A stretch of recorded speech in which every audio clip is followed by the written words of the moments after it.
Hello everyone, Shu Allegra here. So I know it's been quite a few days now since the Mental Health America conference in DC, but I still owe you one last recording because I've been doing takeaways for day one, day two, and now I'm doing the last one for day three. What really touched me on day three was the personal stories of men. And it's because when we talk about mental health, it affects all of us. We know that. But in real life, we don't get a lot of men sharing their stories.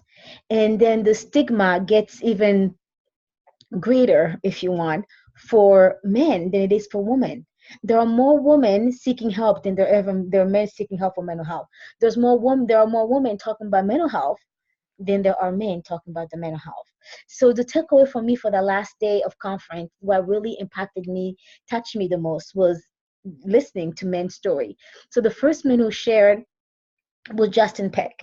And if you don't know Justin Peck, I want to do him justice. So I'm going to read a little bit of his bio. So Justin Peck is a professional driver in the Best in the Desert series and the Lucas Oil off-road racing series driver. He's owner of a technology race team and author, competitive bodybuilder, speaker, and he has this whole gear. It's called Gear 49, which is a motorsports nutrition company. Long story short, he's been racing since he was 17.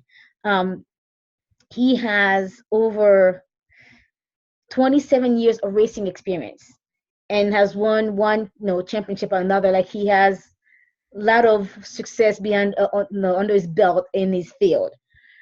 But something that maybe not everybody's aware of, that he struggled with mental health challenges, and he does have a diagnosis of bipolar disorder.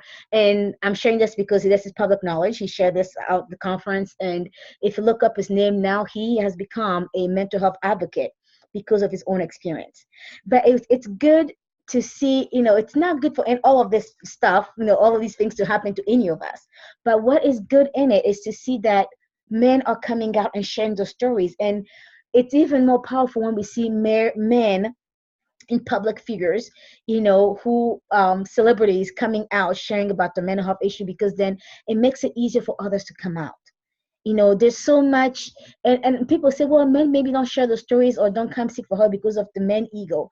I think it's deeper than that. It's how society views men. We put so many expectations on them. We put so much, I don't know, weight on what they can and cannot do. And it starts from the way men are raised in different families, right? We probably all heard, like, don't cry, you're a man, don't cry like a woman, right? Or suck it up, you can do this, and it's like all these words that maybe when they were said to our brothers, to our uncles, they were said, with the good intentions, but at the end, it ends up leaving men feeling like they always have to put up a front, that they cannot show their feelings. Even when they're struggling, they have to suck it up and suck it in and not share at all.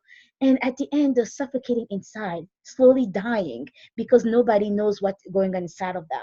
And that, my friend, it's very sad. That is the sad reality that we live in. So it's good to see when men are coming up and sharing the story. So Justin Peck's story was so just empowering because he shared how he actually went up in the mountain and had a um, and was ready to take his life, and the gun wouldn't fire. I said he used that gun over and over again for over stuff, as art, I guess, as sports. And this time, like, he knew how to use it, but this time it didn't work.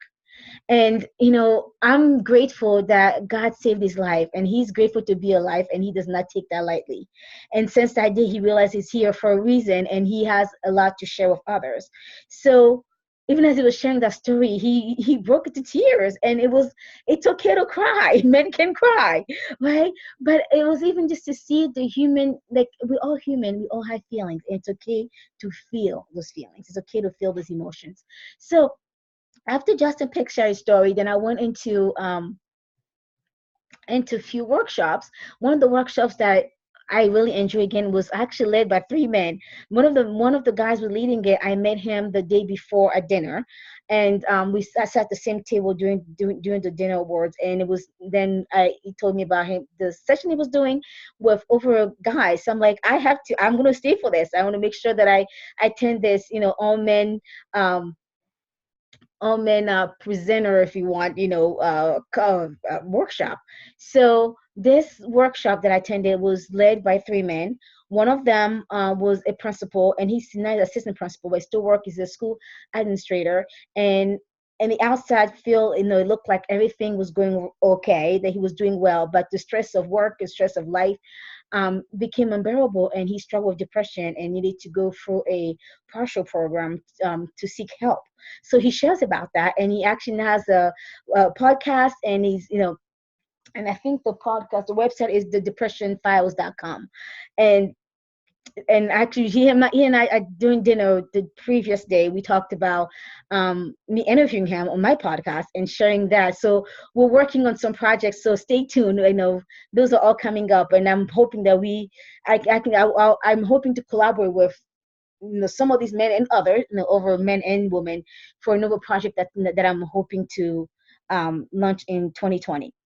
But so he was sharing his stories and how he had to seek help, and it's okay to seek help. It's okay, you know, to not have to carry it all. And after him, there was another on the panel. There's three of them. So the older gentleman was a school teacher. He's still a school teacher, and he was diagnosed for testicle cancer at the age of 25. And it's like usually people think that only happens to seniors, older men, but no, he was 25 when he was diagnosed, and it just changed the course of his life. And through that diagnosis of cancer, he then developed depression, which humanly natural to kind of feel down after such a diagnosis, and being so young and not knowing what's going to happen in the future. So he shares his stories about that, and he has a website. It's called A Ballsy Kind of Tumor, and .com. But anyway, and so he shared his stories how he had a medical condition that led to a mental health condition, and he needed help for both. And sometimes, not just for men, but for all of us, we might have physical or medical conditions that might lead to a mental health condition, and it's okay to seek help for both. You want to find a provider that can support you, and support all of you. And if you can't find that in one place, seek different providers who can address all the issues that you're dealing with, all the challenges that you have, because of physical, mental, spiritual, and emotional health are all related, are all interconnected. You can't really compartmentalize one and not work with the other. It's almost impossible. But that happens. How many people get cancer diagnosis and then they go through depression? How many people get um, dementia and then they go through the depression? Even it affects the rest of the family. So think about those health issues. And there's even now, there's a lot of research done to show the correlation between chronic health issues with mental health diagnoses. Yes, a lot of people who are dealing with things like arthritis, asthma, chronic pain like fibromyalgia, a lot of people with chronic health issues. And I think it was about, I can't remember all the diagnoses, but it was definitely over 50%. I want to say around the 70% who also have a coexisting mental health diagnosis. Yes, and we don't talk about it, right? Because people think it's okay it's easier to go to the doctor and only talk about, the physical pain, talk about the breathing problem, talk about the legs, and talk about parts of our body, and we forget that our brain controls all of that. And we need to take care of our mental health. There is no health without mental health, period. Right? So anyway, so he shares that story from, his cancer diagnosis at 25, and how that affected his mental health, and what he's doing now to impact change around him and around with other men, letting them encouraging them to share about their feelings, and not only take care about their physical health, but also their mental health. And the last person on that panel who shared was also a young man. He was diagnosed with hemophilia when I think he said he was 3 months old. So he was a baby. But then at the age of 17, he went to the doctor, and the doctor told him he had an ankle of an 80-year-old. because well, people, I didn't even know this, but what happened with people with hemophilia, it's not just a blood condition, but it's like you just, the blood, you start bleeding in your joints.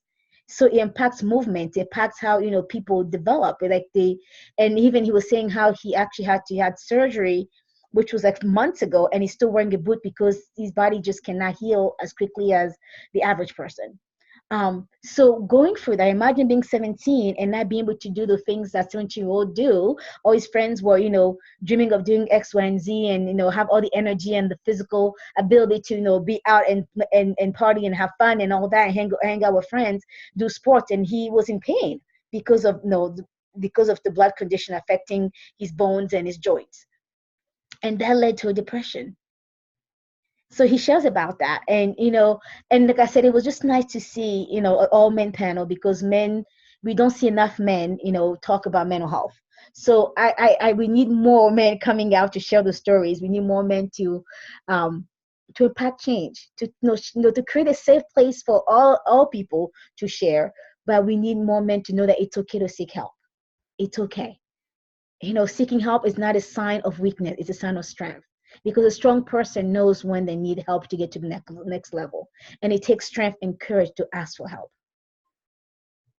Okay. So anyway, so those were the two things, I guess, the main thing for the last session, for the last day of the conference.